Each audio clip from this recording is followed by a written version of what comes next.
Hi everyone. I think a good way to start this channel would be to sort of have a discussion or a few thoughts on conservatism in the United States and sort of where center-right politics actually fits into that pretty broad spectrum. And as if we look at the Wikipedia site here, it's defined as a broad system of political beliefs in the U.S. characterized by American traditions, republicanism, support for Judeo-Christian values, moral universalism, pro-business, anti-labor, anti-labor. All right, I'll probably touch back on that in a second here. Anti-communism, individualism, advocacy of American exceptionalism, and a defense of Western culture from the perceived threats proposed by socialism, authoritarianism, and moral relativism. Okay, there's very little perceived threat in my humble opinion when it comes to socialism and authoritarianism versus democracy. I mean, you don't need to look much further than Venezuela to see what happens, or Hong Kong even, when democracy can be deposed pretty heavily by authoritarian regimes. Um, but so it's very interesting that they put the term perceived threats. Anyway, anti-labor, that's an interesting perspective as well. Pro-business for sure, but pro-business and anti-labor. It's possible to be pro-business and pro-labor.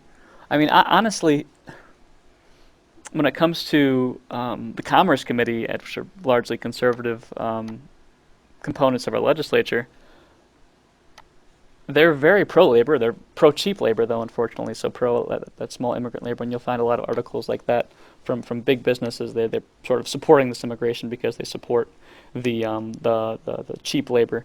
I think they'd be anti-labor, anti-union maybe. But that's not necessarily anti-labor. More pro free choice and decisions.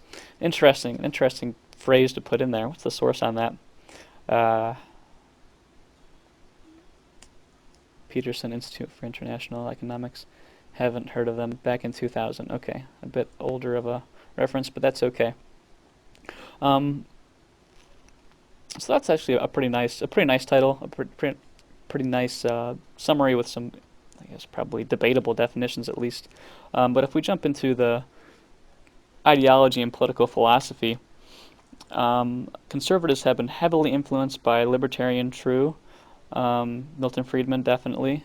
They've been opposed to Keynesian economics for certain. I mean, Keynesian economics is more or less the exact opposite of trickle-down economics, which is also debatable, but I believe it's more of a demand-side theory as opposed to a supply-side economics. Yeah, influenced by aggregate demand. You can read it there in the fifth line down. Um, and we've seen more or less that kind of fail with the Obama regime, unfortunately. Not too much success there, so sorry. Um, Obama fans, if I'm working against you already in my first video. um, Tend to be anti-ideological and on some level anti-philosophical. Um, Not sure I fully agree with that, but they can be very philosophical and very ideological at times. Social conservatives, traditional and religious. Yeah, that's definitely true. Um, Fiscal conservatives support limited government, low tax, low spending, and balanced budget. And I think this line right here actually more or less describes what most conservatives are looking for in conservative representatives.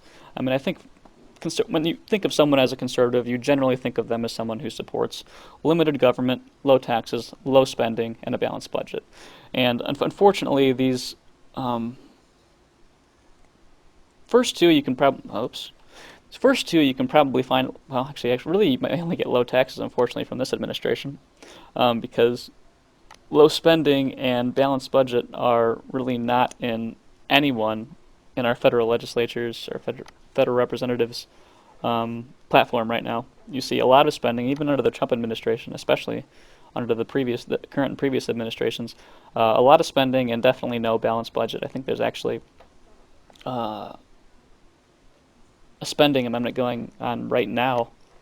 Maybe I'll do a video on that in a little bit on the new spending bill in Congress, um, which unfortunately is a sort of a and unfortunately, high spending and not balancing your budget are sort of diametrically opposed to a limited government. Anytime you increase the spending power, anytime you increase spending in government, you effectively increase the power of government, so you're not limiting it at all.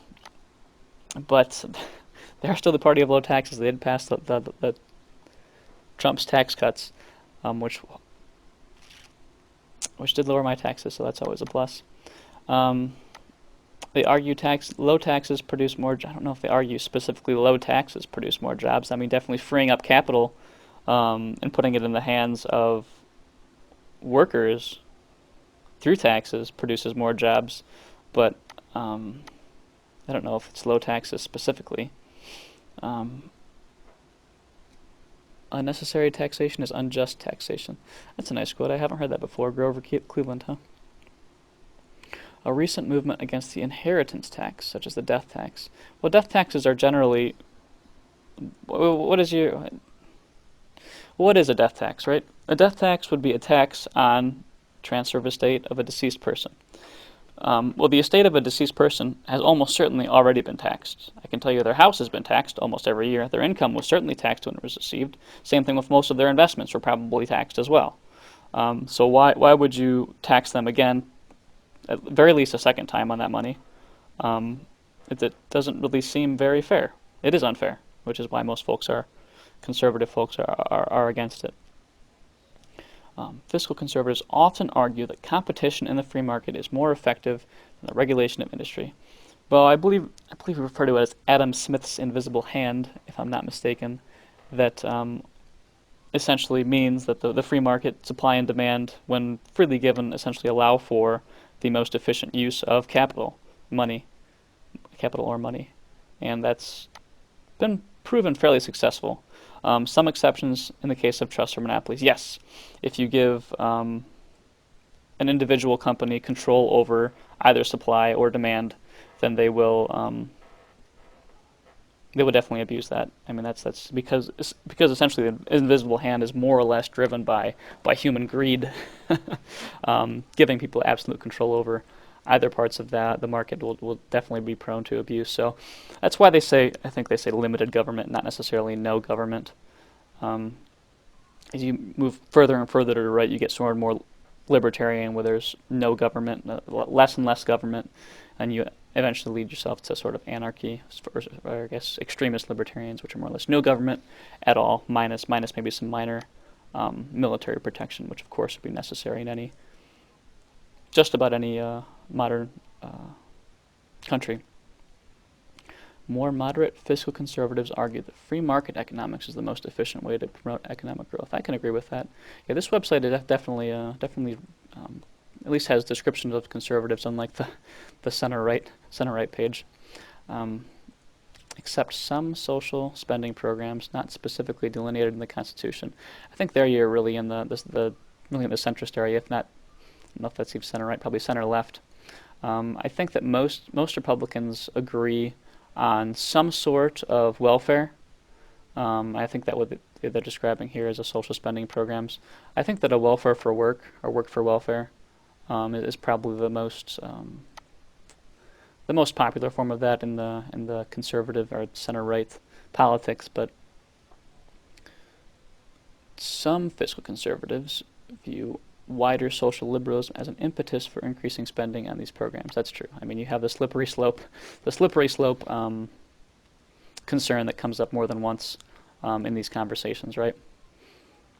They exist today, so conservatism exists today somewhere between classical liberalism and contemporary consequentialist political philosophies. Contemporary consequentialist political philosophies. Well, that's an eloquent way of saying I don't know what they're saying. Maybe I'll have to do a video on that later. Coinciding levels of social conservatism. Through much of the 20th century, a primary force uniting varied strands of conservatism and uniting conservatives with liberal socialists was opposition to communism. That's true. Both folks on the right and left were opposed to communism. However, nowadays, we see a lot of socialists moving towards that communist ideology, and we can touch on that later. I don't want to be too controversial in this video right now. Social conservatism and tradition. I don't really want to touch on that topic today. So anyway, why don't we go ahead and make a plan to close out this video right here with a couple pictures of our one. I think it's Ronald Reagan. Who do we have here? Ronald Reagan. We've got Clarence Thomas and Justice Scalia. don't even know who else we have on there. I'm sure there's some people. Milton Friedman, I imagine, is on there somewhere because he was mentioned a couple times in the article. But that's kind of where we are. So I'm going to go ahead and close this video. Let me know your thoughts on this video, guys, and maybe we can see what else you guys want to talk about.